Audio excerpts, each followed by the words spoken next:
Good morning again. Welcome to our second part of our lecture. Now, this time, I will be talking about the parameters of crop maturity. Now, the objectives of this session is to know the parameters of crop maturity at a certain crop, and also to identify maturity indices of a certain crop. As an introduction, let us try to understand what is maturity. Maturity of crops generally refers to the attachment of the last stage of the biological function of the part of a plant or the complete plant. It can also be as a specific stage in the plant life of the fruit, which they grow to the maximum size. There are two types of crop maturity. First is the physiological maturity. This is the period when sexually induced reproductive growth has ceased. The stage of development when a plant part will continue development even if detached, and it will continue development as matured fruits. The second type of maturity is the harvest maturity. This is where the seed or the fruit or other economically important organ of yield has reached a state of ripeness and can be removed from the crop. Okay. So the maturity index for a commodity is a measurement or measurements that can be used to determine whether a particular example of the commodity is mature. These indices are important to the trade in fruits and fresh fruits and vegetables for several reasons. On the later stage, you will understand what I'm talking about as I show you some pictures, no? Itong mga indices ng certain type of crops. So let us continue. This is a graphic example of the development of a certain fruit, which is in this case is an apple. The maturity and harvesting indices of fruits and vegetables. In this case, this graphic example, it shows the apple start as a flower and a bud of flower, a small fruit to the point of physiological maturity, whereas nagsisimula ng magkaroon ng changes sa kanyang skin color, and then to the point that it actually turned bright red. So the first part is the development. This is not yet edible. Now you have the commercial maturity. Dito makikita nyo kung yung if you put a line upward, this is the commercial maturity, and on the last two pictures of the apple is considered as over mature. Ano na yan? Malapit na sa kanyang last stage, which is yung senescence. Ano na siya, mabubulok na siya. Also, during this stage, some of the commercial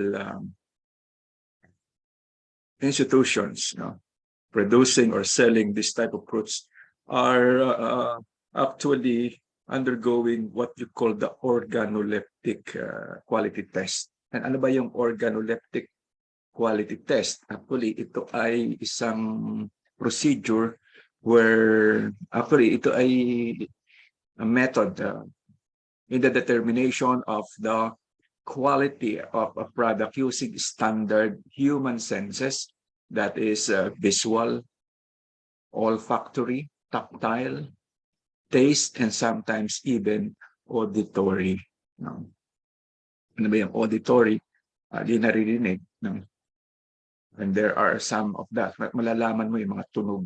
Kung minsan yung magagaling, yung tunog lang ng masarap na pakwan, pinipitik na ganon, iba ang tunog noong skin nila. Maraming mga magagaling dyan, mga nagbebenta na pinipitik lang. Even sa niyog nga, pinipitik nila.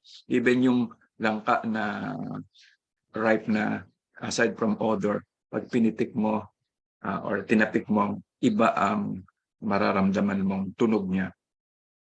So those are fall under the organoleptic quality. Now, ito nabanggit ko na earlier, but let me just repeat these slides. Different set of people have different preferences in such as grower, the handler, and consumer. Meron silang mga characteristics na hinahanap. All of them are looking for good appearance. Siyempre sa grower, gusto high yield, resistant to disease, easy to harvest, and resistant to the same to the damage. Okay, I will not deal with this longer because I think I have discussed this in earlier lecture. Now, the same thing here is also a repetition of which I discussed earlier about the maturity indices. Let us move this forward. Also, here, it says here the horticultural maturity.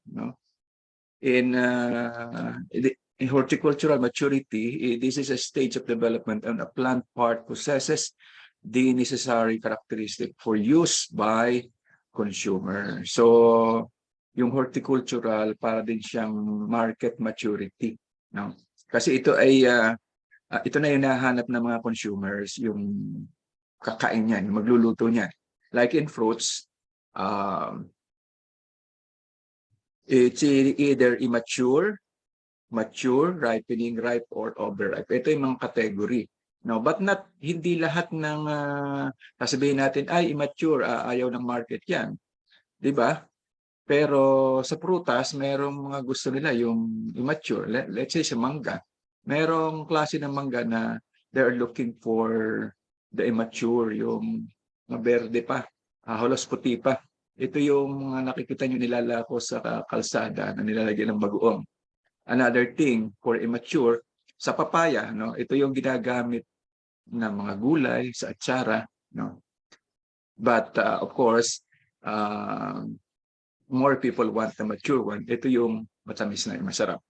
So, ganyan ang hinahaang sa fruits, merong mga category. Sa gulay naman or vegetables, you have the immature, mature, and over-mature. Not all type of vegetable ay mature ang hinahanap. Like okra, ayaw natin yung mature kasi matigas, fibrous. Meron ding klase ng corn, yung white corn, na we would want the immature one kung saan ginugulay pa nga ito. And also, merong stage diyan na masarap siyang ilaga, na malambot pa, but we don't want the too mature, yung matigas na talaga siya, kahit anong laga ang gawin mo, ay hindi na siya masarap. And you have the over mature, mapapansin mo yan sa mga pepino, indicative dyan yung skin color. Also sa talong, mapapansin mo na rin when the color changes at saka masyadong malalaki na, these are over mature and not yet and no more prepared by the market. Okay, let me just put my video over here. Now let us try to understand the maturity index of fruits and vegetables. The principles dictating at which stage of maturity a fruit or vegetable should be harvested are crucial to its subsequent storage and marketable life and quality. Post-harvest physiologists distinguish three stages in the lifespan of fruits and vegetables. Number one, maturation is indicative of the fruit being ready for harvest. At this point, the edible part of the fruit or vegetable is fully developed in size, although it may not be ready for immediate consumption. Sample, mangga. Alam niyo naman pagka matured na siya, yun na yung laki niya, pero berde pa siya. Kaya lamang kung ang market mo is for ripe mango or yellow mango, hindi pa siya ready for consumption, hindi pa siya table mango. Yun ang ibig sabihin ng matured na siya. Number 2 is the ripening. Ripening follows or overlaps maturation. Minsan, magkasunod talaga yan, mag-overlap na, rendering the produce edible as indicated by taste. Senescence, no, is the last stage characterized by natural degradation of the fruit or vegetables as in loss of texture, meaning pag pisil mo, pag hypo mo, medyo malapit na mag-collapse ang kanyang skin, no? Lalo na yung papaya, overripe na, talagang ramdam mo na. Mabubutas na ng pag pinisil mo ng konti, masisira na siya, no? As in loss of texture, flavor. Example niyan, yung flavor kapag overripe na ang pinya, no? Ay talaga iba na lasa. Medyo ano na siya, watery na, hindi yung tamis niya kung meron pa man ay hindi na ganun kasarap, no? And you actually experience that, and you also know about that. Even banana, no? Iba ang lasa kapag over na. Of course, we would determine the maturity by just looking at the skin color. This factor commonly applied to fruits since skin color changes as fruit ripens or matures. Some fruits exhibit no perceptible color change during maturation. Meron namang mag-isip nga kayo anong prutas ang from the start hanggang sa mahinog, hindi nagbabago ang kanyang skin color. Siyempre, papaya, kitang-kita, ang mango, and the rest. Pero merong isang prutas ako naisip is the chico. Yung chico, brown talaga siya to the end. No? Yan, isip pa kayo kung anong mga maisip yung prutas, yung from the simula hanggang sa mahinog, ay walang changes in color. Even langka, may changes in color eh. Meron akong tanim na marang dito. Green siya all throughout, pero napansin ko na meron pa ring small changes in color like slight yellowish, no? Depending on the fruits or vegetables, ay magkakaroon talaga ng determination of the skin color, no? We also have the optical method. Now, this one is more scientific and merong special instrument na ginagamit dito. The logic behind this is the light transmission properties can be used to measure the degree of maturity of fruits. These methods are based on chlorophyll content of the fruit, which is reduced, umuunti na during maturation. The fruit is exposed to, ito ginagawa, exposed to bright light, which is then papatayin yung ilaw, no? Siyempre, ano yan, mga bumbilya ginagamit yan, papatayin, which is then switch off so that the fruit is in total darkness. Tapos may gagamiting instrument para ma-measure yung degree. Okay? So, yan ang sample noon para mga laser type. You call it a visible spectral imaging. And the other one is fluorescence imaging. No? So mga special instruments yan na only commercial farms ay meron yan. No? Now here is an example of skin color guide sa mango. No? Kaya lang hindi ito Carabao mango. No? It's a different shape of mango. But you could see here, 1, 2, 3, 4, 5, 6 stages from 0 to 10% lang muna ang yellow, 90% is green, then slowly nag-increase ang kanyang yellow from 10 to 20%. Of course, we do not know the percentage. No? Talagang dito gagamitin mo ang iyong high determination. And then kalahati na yellow. Then at stage 4, 70% is yellow until you have the 90% yellow and totally 100% yellow, which is the last stage.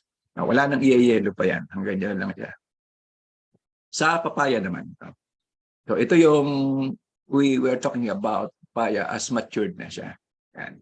Pero itong G, no, hindi pa talaga siya Ito immature pa ito. Ito yung sinasabi ko kanina, pwede pang gamitin atsara, gulay sa tinola. Yan. Kasi pag binuksan mo, yung kanyang seeds, hindi pa itim. So, hindi pa ito fully matured. But the number one, no, ayan, meron ng konting tinge of yellow at pag binuksan mo siya, fully developed na yung itim na yung kanyang buto. Hindi na ito masarap na gawing tinola. No? And then 2, 3, 4, and 5, the skin color changes to the point doon sa number 6 na talagang fully yellow na siya at nagsisimula na yung kanyang senescence stage. Ayun, mapapansin nyo may mga watery portions na ito. So, ang tanong lang dito, at what stage mo i-pin or i-harvest itong papaya? So, kung kayo'y magbebenta, ibebenta nyo siya sa palengke, I suggest na you pick one that is not yet malayo pa doon sa number 5, maybe number 3 or number 4. Kung personal consumption naman, kakainin mo, the best is number 5, number 4, or number 5. Yung number 4, you can probably let it settle muna for 1 or 2 days doon sa inyo and before you consume it. But itong number 5 and number 6, huwag nyo na hintayin yan. Baka maunahan pa kayo ng ibon. So, you settle for number 4. Pero kung tabing bahay lang naman, at madali mo naman makuha, hayaan mo mag number 5, pero kainin mo na kagad. Right? So, for home consumption yon. Now, sa saging naman, ayan, ito ay meron ding 7 different stages siya. All green, green with trace of yellow, more green than yellow, then more yellow than green, then yellow with a trace of green, mas marami ng yellow pero konti lang yung green, all yellow, and all yellow with brown speckles. So, ang tanong dyan, yung all green, matured na siya. Kung ibebenta siya mo siya, kukuhanin mo siya dito. No? Etong green with a trace of yellow, actually, maraming mga may farm, hindi na hinihintay ito. Talagang sa all green pa lang siya, yung mature na tinitiba na yung saging. This all happened after mong matiba ang saging at different stages. So on number 6, all yellow, ito yung stage na siya ay good for eating. Itong all yellow with freckles, of course, this is the last stage. Nagpapakita na ng slow signs of deterioration. As a review again, we are looking for the shape, the size, and the aroma. So ano ba yung aroma? Most fruits synthesize volatile chemicals as they ripen. Such chemicals give fruit its characteristic odor and can be used to determine whether it is ripe or not. Ano yan? Aamoy yung pagka pwede na. Ako, may tanim nga ritong hindi mo maililihim yung marang, talagang maaamoy mo na. Pero at that point, ay ano na yun, considered as kuhanin mo na, at dahil malambot na siya, 1 or 2 days more ay malalaglag na siya, o kaya pag kinukuha malalaglag at wala ka na makakain. Langka, of course, durian, you could actually smell it sa aroma. Ang mangga, meron din, maaamoy mo na rin yung aroma ng mangga. But yung nauna kong sinabi, ito yung mga notoriously with strong odor. So sa saging, meron tayong tinitingnan yung shape, The shape of finger is angular, Then sa stage 2 is round na siya, So makapapansin niyo 'yon, tingnan niyo yung mga kanto ng saging kapag medyo matutulis pa yung angulo, tawag nga nila is angular. Medyo ano pa yan, hindi pa masyado. But you look for the shape of finger is round, ready to harvest yan. And then when it comes to what you call weight, and size and shape and color. But of course, these indications or indices will change depending on the type of banana. So hindi naman true to all. Let us examine, ito yung mga quality ng banana. So the first picture shows the high quality or the good quality. They are full mature and with very minimum defects. Ay, may mga itim-itim din pero they are minimum. But the second part is the reject. Ito na yung makikita nyo yung damage by insect, and this could actually harbor microorganisms. Quality defects, you could find out yan sa ating mga banana. Kaya ito hindi export quality. Yung mga tanim sa Davao, yung mga talagang for export, binabalutan pa ng plastic yan. And there are some farms here na nagpa-practice talagang may markings pa yung kanilang at bilang na bilang yung araw na balutan ng malaking plastic na treated by chemicals to prevent yung mga known insects or pests na pwedeng sumira sa kanya. So ito ang mga decay na ito, these are microorganisms such as bacteria, yeast, and fungus feed on the fruit and break it down. Yun, no? May mga tama na kung tawagin natin.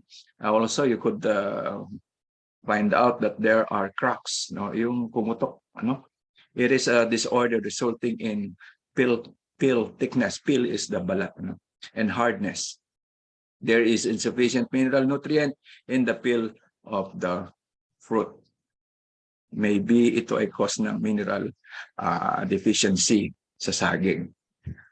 Meron namang sunburn, hindi pa naman talaga siya totally mature at hindi pa naman hinog, pero nagsisimula na siyang magpakita ng yellowish or bronze or brown spot.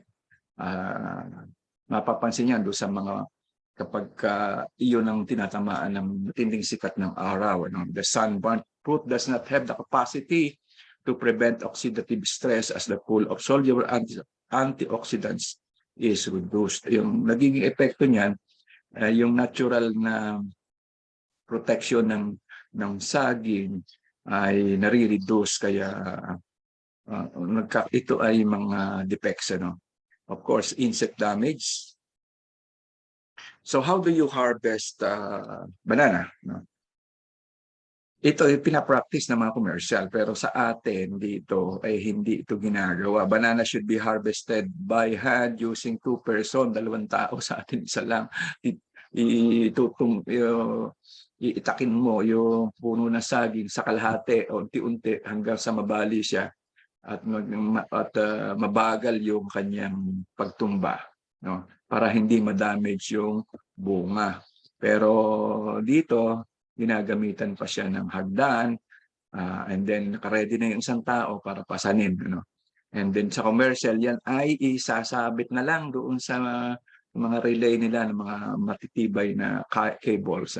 Tapos diretso na siya sa post-harvesting facility nila. Here naman, let us look at the tomato. Ito ay sliced tomato. Tomato is a crop that can be harvested when development of locules. Locules, also ito yung jelly appears. Kapag ayun, meron ng mga locule, yung medyo fluid, thick fluid na yon. Kapag meron na niyan, pwede na siyang i-harvest. Kapag sa onion naman, sibuyas at saka sa bawang, garlic, is a crop that can be harvested when the neck and leaf scales dried. Yun yung mga leaf scales na yan, natutuyo na, palatandaan na yan, pwede na siyang i-harvest. You could also, this is a defect naman ito ng yung fruit crack kanina. Sa langka, mapapansin nyo yan. Or also fruit opening. And ito, wala. Balik tayo. Sa mangga, of course, these are already damaged. Di na siya mapapakinabangan. Yun, fruit opening, leaf changes, abscission, and firmness. Mamaya may papakita ko sa inyo tungkol doon sa abscission. Let us look at this one. Ito yung sa pineapple, maturity days niya from 0 to 21 days. Shipping green, okay, 6.9 ang kanyang soluble solids. Ibig sabihin, kakunti pa ang hindi pa wala pa mga juices. Pero on the 7th day, 14th day, tumataas na yung juice o yung fluid contents niya to the point na unti-unti na rin siyang bababa on the 21 days. These are the shipping green. Ito yung, pag sinabing shipping green, siya ay during pagpitas mo, ito dapat yung makita mo muna pagpitas mo. No? And then slowly, meron tayong measure ng 1/4 color, 1/2 color, or full color na nag-yellowish na siya. No? Meron din yan sa mangosteen. So meron din pale yellow, blotchy pink, pinkish red, maroon red, dark maroon violet, and violet black. So nagkakaroon din ng changes ang mangosteen. So ito namang picture na ito, this is a standard ng pagdetermine ng maturity ng pineapple. So the index 1 ay 100% pa. Yung green, pagdating ng index 2, 25%. Okay? Kung paano malaman yung 25%, imaginein mo, hatiin mo muna sa gitna siya and then yung isang part hatiin mo ulit and you get the 25%. So yun yung 25%. And then index 3, kalahati na. Index 4 is 75%. And index 5 is 100% na ang yellow. Mango also. Full shoulders, internal, external colors. Lenticels and hairs on pit lenticels. Okay, naulit lang. Starch content and specific gravity. Di ba? Merong bumibigat yan eh. And then starch content, apples, the same thing right here. Okay, I want you to answer this. No? Ang gawin nyo ay sagutan nyo lang by ipadala nyo. Each one of you, this is actually a way to find out if you really stay with me. No? So, 1 to 5 lang naman itong quiz na ito. Sagutan nyo, padala nyo doon sa ating Google Drive. Or meron time, sasabihin ko sa inyo kailan papadala para walang kopyahan. Number 1 question is, this is the period when the crop sexually induced reproductive growth has ceased. Anong tawag doon? Second, a crop that can be harvested when development of locules or jelly appears. Anong crop yun? Yan. Masasabi ko lang kanina. Now, number 3, the seed, fruit, or other economically important organ of yield has reached a state of ripeness and can be removed from the crop. What is the term? Number 4, it is a measurement or measurements that can be used to determine whether a particular example of the commodity is mature. And then number 5, ano ito? A crop that can be harvested when the neck and leaf scales dried and collapse. Sasabi lang, may picture pa. Ayan, tingnan nyo lang, balikan nyo pagka gusto nyo i-check and then send your answer sa ating group individually. Of course, ano ay yung mga crops na yan. Now, tuloy pa rin tayo sa ating discussion. No? This second part actually is, the second major part actually is the physiological growth and physical indicators. No? Ano ba itong objective natin dito? Ano ba itong mga physiological growth and also the physical indicators? No? As an introduction, the field of plant physiology includes a study of all the internal activities of plant, those chemical and physical processes or processes associated with life as they occur in plants. As the largest scale are the processes of plant development, seasonality, dormancy, and reproductive control. So ito yung internal, yung mga nangyayari sa loob ng halaman that eyes couldn't actually see. These are microscopic activity na naandoon. Hindi na natin minsan nalalaman yan. But the role of crop physiology in agriculture, it is described as a study in which different process in a plant that is responsible for the growth, development, and production. It is important in agriculture as well as agricultural crops because it aims to increase the yield of the plant. Okay. There is what we call the phases of cell growth. Now, you have the cell division, where increase the size of plant cell enlargement, also known for the increase in size of the plant cell naman. Ito yung mismong cellula. Cell differentiation, a process during which cells undergoes structural changes. No? Merong nagiging ugat, merong nagiging stem, merong nagiging leaves, at merong nagiging fruits. No? So they are called cell differentiation. Alam na ng cells kung ano ang magiging, meron na siyang order doon sa DNA niya kung ano magiging siya paglaki niya. No? Galing, so, nakaprogram na. Now, let us look at the physiological parameters that influence plant growth. Ano ang nakaka-determine, nakaka-impluwensya? You have the fresh and dry weight, root and shoot biomass production, root to shoot ratio, leaf area, grain yield, and reproductive index. The importance of plant physiology is the elucidation of the subtle process. Elucidation ay maliwanagan of the subtle process that regulate energy metabolism in green plants. Photosynthesis and respiration were found to be two related aspects of the same function, the metabolism of nutrients and energy. Paano, parang tao rin, yung kinakain natin, paano siya nagagamit as an energy para hindi tayo lobat, para tayo magkaroon ng growth. Pero siyempre, meron tayong maturity stage din. Dahil wala na, hindi na tayo lumalaki. Tumataba, pero hindi na tumatangkad. No? The physical feature used to assess the maturity of various commodity are, as I mentioned earlier, are size, shape, and surface characteristics. No?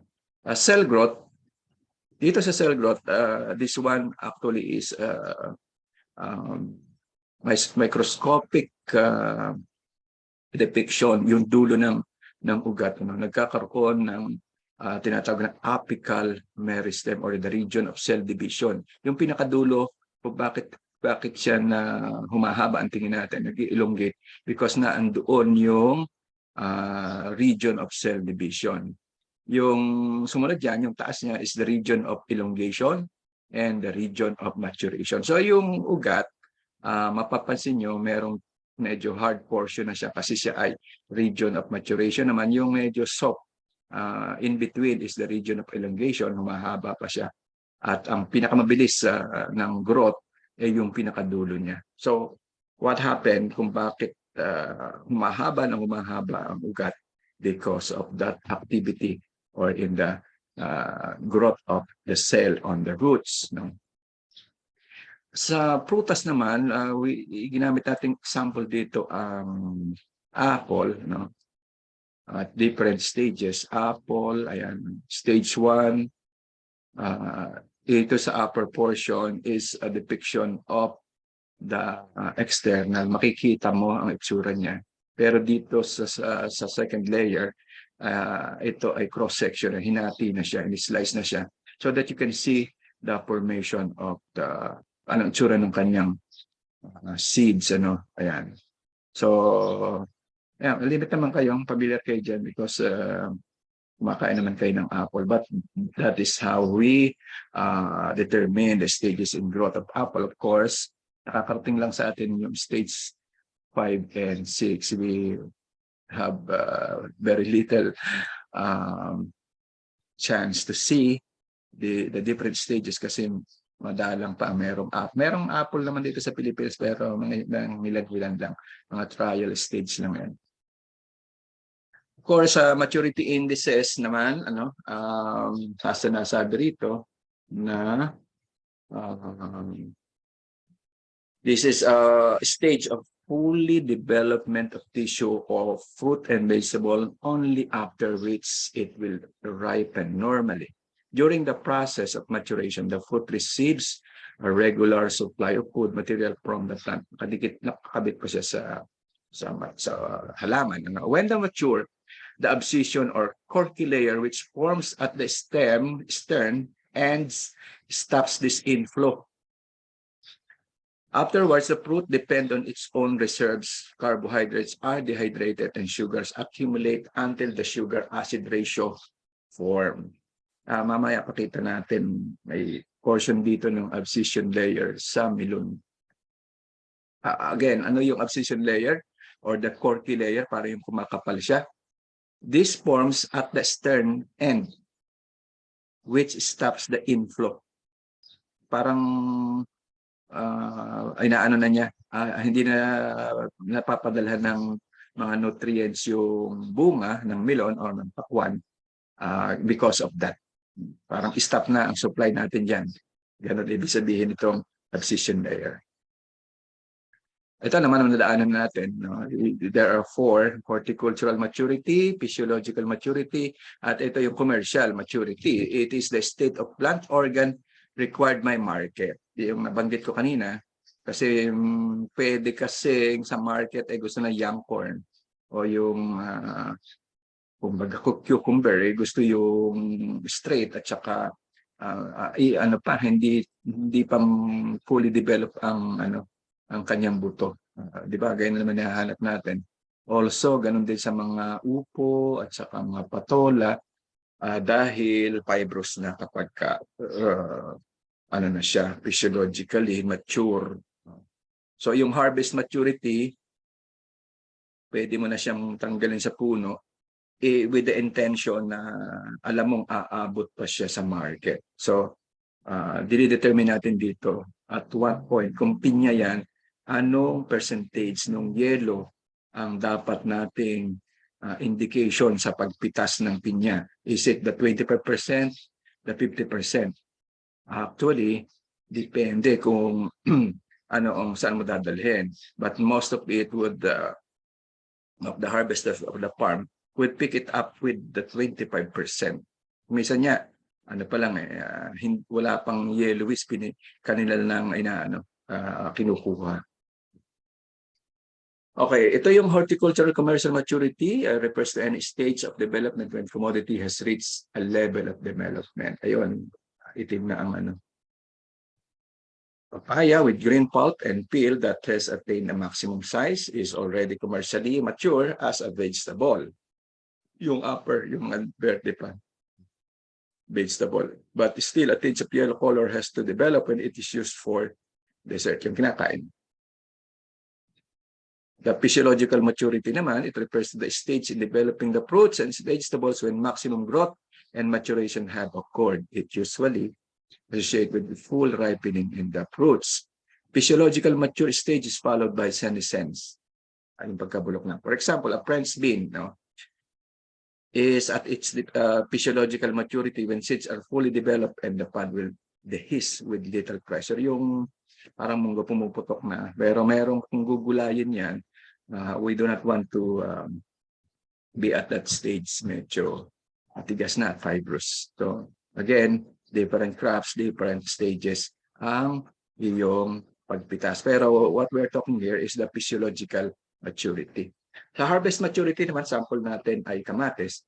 So, depende kung saan mo siya intended na ibenta. Siyempre, ay kung gagamitin mo lang sa iyong kitchen, maluluto, may sarili kang tanim, you pick the red one. Pero kung ibebenta mo siya, maybe nagsisimula na yung mag-red ng konti, ay yun ang pitasin. Kasi kung itong mga extremely reddish na ito, ipitasin mo, goes to the public market, on the third day, ay baka ano na yan, hindi na mabenta. In papaya, ngayon, mayroon ding mga indices dito, like in the pinya kanina, no? Yan, sa mga, bakit kailangan ng mga indices? Siyempre, sa pagpitas, importanteng malaman mo. Like in this case, ano, a day after harvested, 10 days after harvested, 12 days after harvested.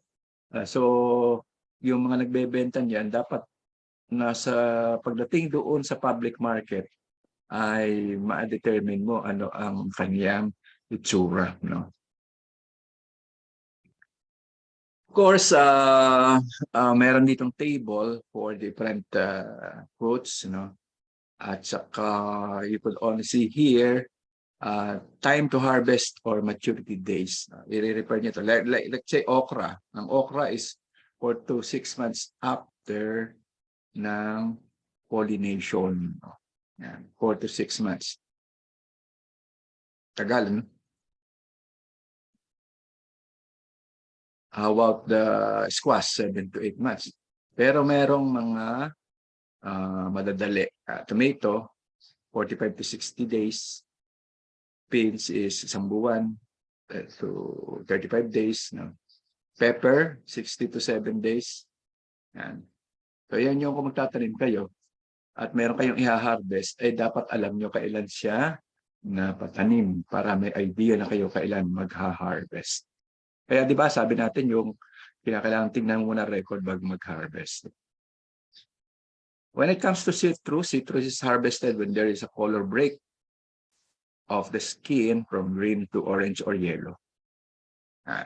Papansin mo yan sa mga sintunas or suha. Ano? Ito namang okra, harvested 4 to 6 months after planting. Corn as human food is harvested at immature stage and smaller cubs. Yung smaller cubs, panggulay yan. Yung corn. Ito naman, panglaga. Huwag mo na hintayin tumigas yan. Hindi masarap. Of course, you have the yellow corn, pero yun ay ginagamit sa livestock feeds. Ito yung mga panglaga. Ito. Skin color sa loss of green color in citrus and red color in tomato, shape, size, and of course, firmness, stage. Ito na daanan natin ito. Ito yung abscission layer, sinasabi ko. Doon, itong portion na ito, diba, tangkay ito, pinutol natin. Yun yung abscission layer. Napo-form yan. One time, punta kayo sa mga nagtitinda nito, mapapansin nyo meron. Pero ito ay pag nasa market, natanggal na kasi itong portion na ito. Pero itong abscission layer, ang purpose niya ay parang stopper siya para huwag na magpadala ng nutrients ang halaman doon. So, this is a determinant. Nakikita nyo ito sa melon. Ayan, kapag natanggal yung pinakatangkay niya, mayroon doon. Actually, hindi yan, anything will not pass through that. No? Parang yan ang, ano niya, takip. Meron ng layer yan of protection din. Yun. Ito. Yun yung abscission layer yan. Right? Stages, ayun. Hanggang sa unti-unti nagpo-form yung abscission layer. Alright, so again, meron ulit tayong small quiz here. Sagutan niyo ulit. Sabay nyo rin sa una. Tanong, number 1, which of the following crop that should be harvested at the formation of the abscission layer? Choices are cabbage, muskmelon, cauliflower, or broccoli. Alin dyan? Number 2 question. It is harvested at immature stage and smaller cubs. White corn, glutinous corn, sweet corn, or all of those, or all of this. No. Number 3, it is harvested 4 to 6 months after planting. Squash, pumpkin, okra, or bitter corn. Alin kaya dyan? At nabanggit ko yan. No. Number 4, it is the state of plant organ required by a market. Commonly bears little relation to physiological maturity and may occur at any stage during the development stage. Yung nire-require ng market. Ito yung gusto ng mamimili. No? A, commercial maturity. B, harvest maturity. C, horticultural maturity. Or none of this. Number 5, it is harvested when there There's a color break of the skin from green to orange or yellow. Ayan, papaya, banana, citrus, or pineapple. Pili kayo doon sa mga nabanggit ko kaninang examples. Yung example ko ang inyong tingnan. Although it could be true to some of those. Pero tingnan nyo yung ginamit kong sample. Yun ang isagot nyo. Alright, so ito muna nag-e-end yung ating part 2 ng ating lecture. But there's more at pantayan nyo lang ang ating part 2. Thank you.